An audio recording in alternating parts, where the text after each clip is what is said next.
Olá, muito bom dia, queridos. Paz seja convosco. Graças ao Senhor, mais um dia com vocês aqui no canal O Reino em Pauta, liberando uma palavra viva, poderosa ao seu coração e dizendo a vocês gratidão por tudo. Gratidão pela vida dos irmãos que têm inscrito aí em nosso canal, que têm compartilhado nossas prédicas todas as manhãs. Gratidão a vocês pelos likes que vocês deixam. E eu quero que vocês sejam muito abençoados e compartilhem na mesa do Senhor, repartam essa palavra, envie para alguém, leve alguém a se inscrever no canal e assim vai ser uma grande bênção. Queridos, o tema dessa série, essa já é a mensagem número 9, é uma experiência real com a paternidade.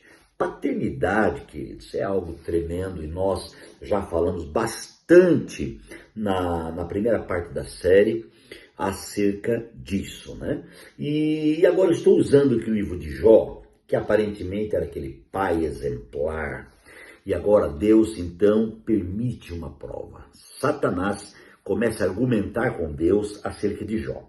E o argumento de Jó era isso, o argumento de Satanás em relação a Jó era isso. Olha, ele é assim, ele é fiel porque você faz tudo para ele. Porque você dá tudo para ele, né? Então o que Deus fez? Deus permitiu, ao final do capítulo 1, Deus permitiu então que Satanás colocasse a mão nos bens de Jó. Gente, Deus disse, você não vai tirar a vida dele, mas você vai colocar a mão nos bens dele. E de repente começou a perder tudo. Do nada, ele começou a perder os bens materiais. Foi ali que iniciou a primeira prova de Jó.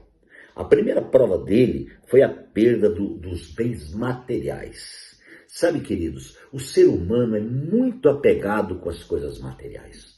Naturalmente, o homem se apega terrivelmente às coisas dessa terra. E o próprio Paulo, ele fala, portanto, se vocês já ressuscitaram com Cristo, pensai nas coisas que são do alto e não naquelas que são da terra. Porque as da terra, elas passam. As coisas da terra passam, o tempo passa, tudo passa. Mas as coisas do alto, as coisas que vêm de Deus, da presença de Deus, da vida de Deus, são coisas eternas. Um trabalhar, um ministrar, um revelar do nosso Pai, um revelar do paterno em nós, queridos. A realidade dessa revelação traz uma vida, não apenas vida terrena, mas vida com Deus, vida real. Né? Então nós podemos experimentar a realidade do paterno em nossa vida. A realidade do paterno em nossa vida, queridos, não consiste em uma expectativa, mas sim em uma perspectiva. O paterno, ele realmente, amados, é inclusivo. Ele dentro de mim, de você, ele age de forma tremenda. E agora, Deus está permitindo a prova para Jó. E é engraçado que ele começa a perder tudo, e num dado momento, no capítulo 1 ainda, amados, ali ele estava numa situação muito complicada, né? A esposa dele se levantou contra ele, falou, viu, né, você ainda é fiel? Mas Jó, ele tinha uma convicção muito grande, ele disse, olha, nu eu saí do ventre da minha mãe e nu partirei. E o Senhor deu e o Senhor levou, louvado seja o nome do Senhor. Em tudo isso, Jó não pecou e não culpou a Deus de coisa alguma. Então, a primeira provação de Jó, sem nenhum problema. Sabe, queridos, ele aguentou perder tudo. Ele aguentou, amados irmãos, perder muita coisa. Mas logo veio o quê? A segunda aprovação. Eu queria fazer uma pergunta para você. Já passou a primeira aprovação? Você já foi aprovado na primeira aprovação? Eu disse no início da reflexão de número 8 que a provação tem a visão da aprovação. Quando você é provado, é com o propósito de aprovar. Agora, se eu não entendo a aprovação, se eu não compreendo, se eu murmuro, se eu reclamo, como então serei aprovado? Como é que você consegue aprovar um aluno? Quando ele não passa na prova número 1, você dá a prova número 2. E quando ele não passa na prova número 2, você dá a prova número 3. Então, quem dita a regra para o paterno provar o filho é o próprio filho. E o pai diz na Bíblia que o pai prova o filho que ama. Por que esse versículo é assim, prova o filho que ama? Porque o pai ama tanto que ele prova para aprovar. Então o pai não prova para castigar. O pai não prova para judiar ou fazer alguma coisa. O pai prova para aprovar. Então eu quero que você entenda que as provações que você está passando têm uma finalidade. A finalidade das provações é a sua aprovação. Amados, eu não sei contar para vocês quantas provas eu já passei. Eu sei que não é só a primeira, nem a segunda, nem a terceira e nem a 10ª. Quanto mais passam os dias, nós vamos sendo provados em nossos dias. Provados com a visão de ser aprovados. Deus tem algo melhor para os seus filhos. E só vai entrar nesse algo melhor o filho que for aprovado com aprovação. Você percebe então? Qual é o caminho a tomar? O caminho a tomar é submeter ao paterno. É entender que nós fazemos parte do paterno. Nós vivemos essa vida do paterno em nós. Precisamos compreender isso, que Ele é o nosso Senhor. Nunca achar que nós fazemos porque somos bons. Eu faço porque sou um bom crente. Eu dizimo porque sou um bom crente. Eu oferto porque sou um bom crente. Eu ofereço sacrifício de jejum, alguma coisa assim, porque sou um bom crente. Queridos, bom é Ele, bom é o Senhor. Eu e você somos dependentes dEle. Precisamos entender isso. Precisamos reconhecer quem somos diante do Pai, diante do Abba. Amados, então aqui vem a segunda provação de Jó.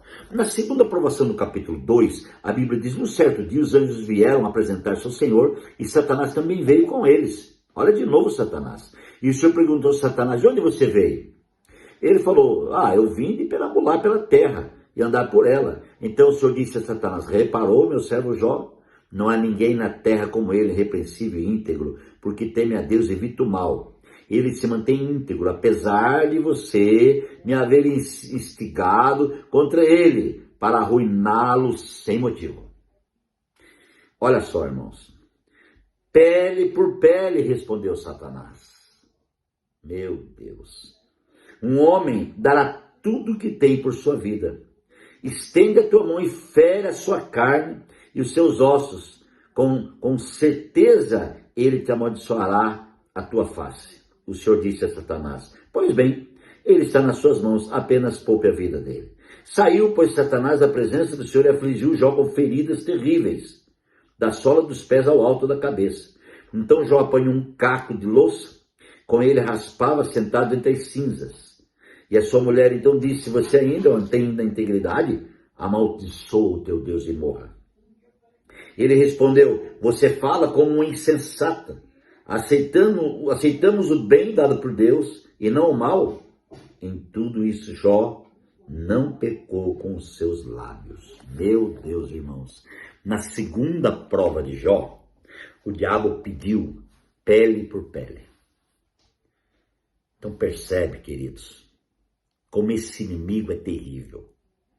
E eu quero dizer para vocês que ele trabalhou na época de Jó, ele nunca parou de trabalhar. Obviamente, com a permissão de Deus. Deus está permitindo essa invasão satânica, como disse o próprio Senhor. Você insistiu em fazer isso, né? E agora ele quer, então, por enfermidade. Ele quer agora lutar. Gente, quantas vezes nós passamos por prova financeira, por prova social, de relacionamento, interpessoal ou até familiar. Mas quando chega a enfermidade, gente, é complicado. Quando chega a segunda prova, que é a prova da enfermidade, olha, existem muitas pessoas que têm que contar até 10 ou até 100 para não seguir o exemplo de Jó. para não seguir, aliás, o exemplo de muitos que seguem. Ainda Jó aqui não pecou. A Bíblia diz que Jó continuou íntegro, mas muitos desistem na hora da doença. Eles não desistem na hora de um problema familiar, na hora de uma situação, mas na hora da doença eles desistem. Como é triste isso.